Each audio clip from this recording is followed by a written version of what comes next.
पिंपरी चिंचवड आणि पुणे इथं विषारी दारूमुळे 13 जणांचा मृत्यू झालाय।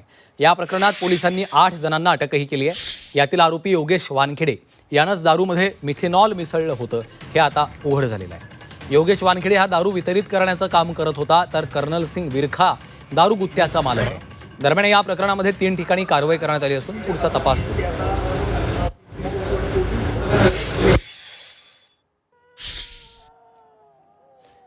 तर विषारी दारूनं 13 लोकांचे बळी घेतलेले आहेत। त्यांच्या संपूर्ण कुटुंबियांवर दुःखाचा डोंगर कोसळलेला आहे।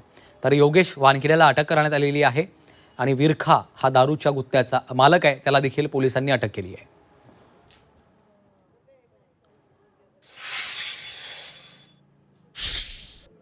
त्याचे तपास तात्काळ युद्ध पातळीवर ऑलरेडी सुरू आहे। त्याचे तपास होईल। नक्की याचे जसं मी सांगितले विषय रिपोर्ट आल्यानंतर एक्झॅक्टली काय झाला त्यावर कळेल। त्याचबरोबर पूर्ण परिसराचे म्हणजे विक्टिम्सचे राहणारे ठिकाणचे तसेच जिथे एलेज्ड कन्झम्पशन झालेली आहे त्या ठिकाणाची CCTVचे बारीकरित्याने पडताळणी होत आहे। त्याच्याबद्दल पण आज रात्रीपर्यंत त्याचे क्लॅरिटी येईल। पिंपरी चिंचवडच्या फुगेवाडीमध्ये विषारी दारू पिऊन 8 जणांचा मृत्यू ज्या कर्नल सिंग विरखा याच्यामुळे झाला, त्याच्याच घरासमोर मी सध्या उभा आहे।